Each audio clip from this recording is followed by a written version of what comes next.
Assalamualaikum, permisi. Waalaikumsalam. Kakak-kakak dari Bang Mada ya? Silakan masuk, Kak.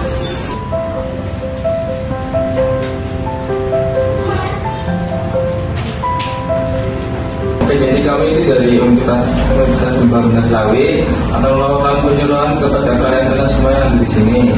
Nah, sebelumnya saya pertama Dan saya ingin mengganti. Sebelumnya, apakah kalian bisa memperkenalkan diri masing-masing? Saya Risma Putri. Saya Nata Sabit. Saya Lira Ashifa. Saya Bunga Citra. Oke, adik-adik di sini umurnya 17 tahun semua ya. Iya. Jadi di sini kakak mau minta kalian untuk mengerjakan tes yang sudah kakak pilih. Bisa dibuka dan dikerjakan terlebih dahulu. Oke, sudah selesai ya. Selanjutnya kita lanjut ke materi dulu ya. Jadi kita akan menyampaikan tentang kesehatan reproduksi remaja putri. Dokter di sini putri semua? Tidak ada yang putra. Saya Putra. Ah iya. Lanjut. Jadi apa sih tujuan penyuluhan kali ini? ya, tujuan ini ada memahami kesehatan reproduksi yang pertama, terus yang kedua memahami pubertas, yang ketiga ada menjaga kebersihan saat menstruasi, yang keempat itu ada mengenali gangguan reproduksi, yang kelima dan terakhir menjaga kesehatan organ reproduksi. Selanjutnya tadi sudah diberi pertanyaan apa itu reproduksi kan di pretest. Sekarang saya akan jelaskan apa sih itu kesehatan reproduksi. Jadi kesehatan reproduksi itu keadaan sehat secara fisik, mental, dan sosial yang berkaitan dengan sistem reproduksi. Mengapa sih kita penting untuk mengetahui ini? Yang pertama, untuk menjaga kesehatan tubuh. Yang kedua, mencegah penyakit. Yang ketiga, meningkatkan rasa percaya diri. Dan yang keempat, membantu pengembalian keputusan yang selanjutnya ada masa pubertas. Masa pubertas merupakan masa peralihan dari anak-anak menuju dewasa akibat perubahan hormon pada remaja putri, biasanya rentang di usia 10 sampai 14 tahun. Adik-adik semua itu pernah haid kan pasti atau ada yang belum pernah nih yang dapat. Sudah. Jadi kalau sudah haid itu tandanya kita sudah pubertas. Ini berikut ada tanda-tanda pubertas nih.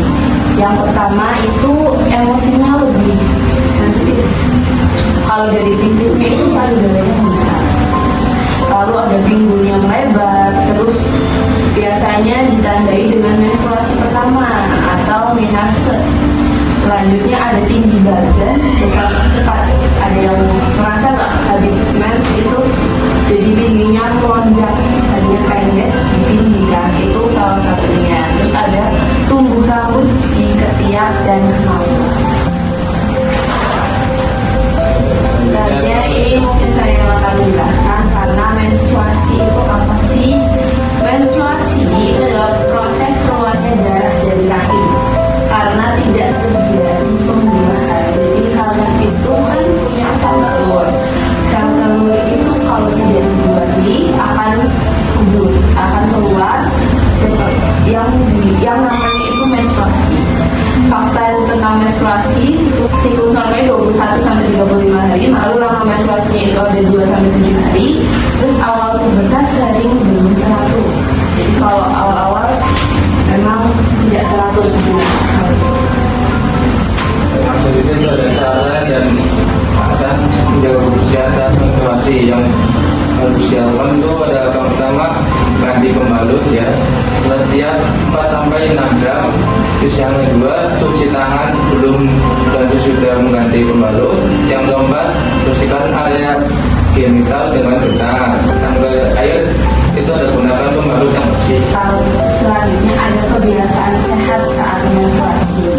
Jangan lupa untuk gunakan pakaian dalam yang bersih. Jangan pakai dalam yang sudah kalian pakai sehari, kalian pakai lagi itu jangan. Minimal 2 kali dalam sehari untuk ganti celana. Lalu buang pembalut di tempat sampah yang tertutup. Jangan asal buang. Terus tetap mandi secara rutin. Walaupun saya tahu terkadang yang menstruasi kadang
Terus keluarnya itu berlebihan, banyak, bukan cuma sedikit.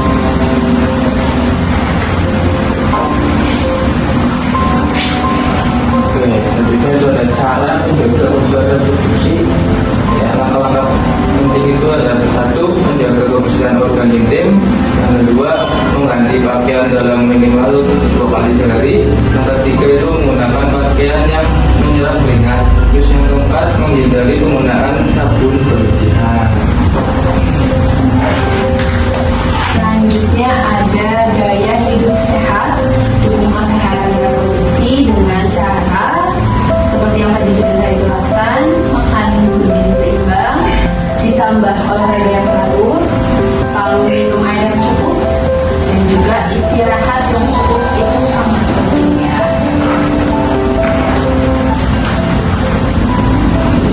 Selanjutnya ada dampak kurangnya pengetahuan jika tidak memahami kesehatan reproduksi. Yang pertama ada perilaku beresiko, yang kedua ada kehamilan tidak diinginkan, yang keempat infeksi menular seksual atau HIV ya. Terus yang keempat itu ada pernikahan usia dini, 5 ada kekerasan seksual, dan yang keenam gangguan psikologis. Selanjutnya ini pentingnya kita melakukan edukasi seperti ini nih tentang kesehatan reproduksi. Yang pertama, mengenal wawasan kalian, menambah pengetahuan kalian.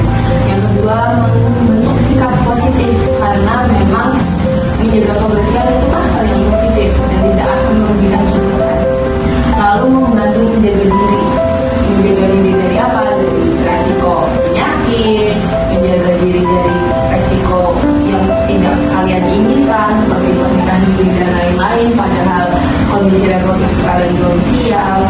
Lalu yang keempat ada mencegah perilaku berisiko, dan yang kelima meningkatkan kualitas hidup kalian. Oke, itu semua sudah kami sampaikan kepada adik-adik. Apakah ada pertanyaan? Kak, mau bertanya, kan kita tuh sering banget menstruasinya tuh telat sebulan sampai 2 bulan. Itu tuh ada faktor penyakit tertentu atau gimana ya Kak? Soalnya kan kita masih umur segini ya, kita juga belum pernah ngapa-ngapain. Itu tuh Kakak bisa kasih tahu kita jawabannya. Terima kasih.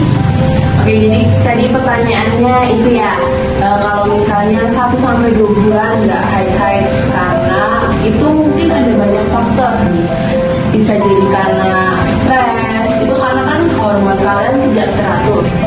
Kalian itu lagi stres atau lagi masa olahraga yang ekstrim, jadinya kalian haidnya terganggu, hormonnya terganggu, jadi haidnya jadi kayak gitu, tidak terkontrol. Bisa juga karena gangguan kesehatan rahim. Kalian pernah dengar PCOS? Bisa jadi karena itu. Jadi kalau misalnya memang sudah lama dan menurut kalian itu sakit atau ada masalah yang kalian keluhkan, kalian bisa langsung aja ke kalau misalnya itu berlangsung lama.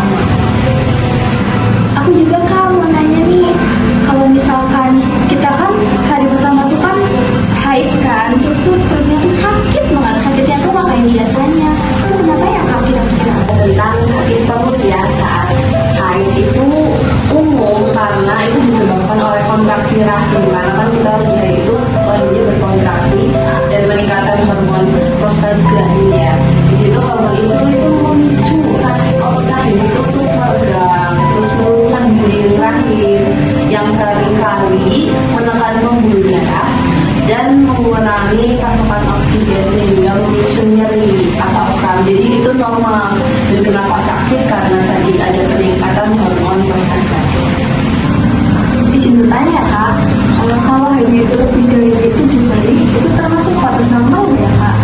Durasi haid ya, kalau lebih dari seminggu itu bisa menjadi hal yang wajar jika hanya terjadi sekali dan darahnya itu keluarnya sedikit ya, bukan yang deras.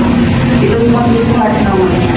Namun jika terjadi terus-menerus disertai volume darah yang banyak, ini dikenal sebagai menorrhagia dan memerlukan pemeriksaan medis. Jadi kalau misalnya memang udah banyak sekali dan berangsur-angsur berhari-hari, itu kalian wajib untuk cek ke dokter karena takutnya ada sesuatu yang salah di dalam sistem reproduksi kalian yang harus segera diobati. Terus oke, selanjutnya ada game dari adik-adik untuk lebih mengasah kalian tadi ya. Tentang materi yang kita kasih.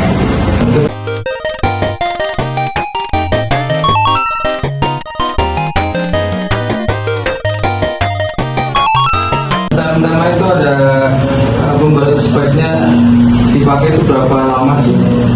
4 sampai 6 jam. Udah, betul. Yang kedua ada membuskan organ intim itu dilakukan dari arah mana? Dari depan ke belakang. Ya, betul. Mana? Selanjutnya yang ketiga ya, sebutkan satu tanda pubertas. Pembesaran payudara. Oke. Yang keempat, apa namanya di saat menstruasi? Desminor. Oke, selanjutnya ada kayak melakukan dan atau mengadakan proses yang sudah kami kirim ya. Silakan bisa dibuka sampai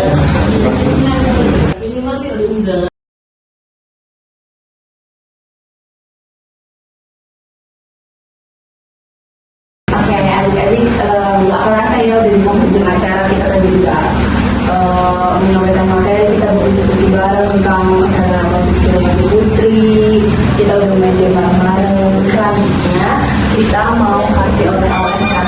Yang pertama ini adalah lipstick. Jadi nanti kalian bisa lihat dan baca, kenali dulu jalur kesehatan ini tentang remaja putri, kesehatan reproduksi. Selanjutnya juga ada buku nih, buku tentang sehat reproduksi dan masa depan itu. Jadi ini nanti banyak mitos atau fakta yang mungkin ingin tanyakan tentang apa itu menstruasi, kemudian reproduksi dan lain-lain, semua udah dijelaskan di buku itu. Jadi ini oleh-oleh kami bisa kalian baca. Terima kasih, Kak. Nah, sampai ketemu di part selanjutnya ya.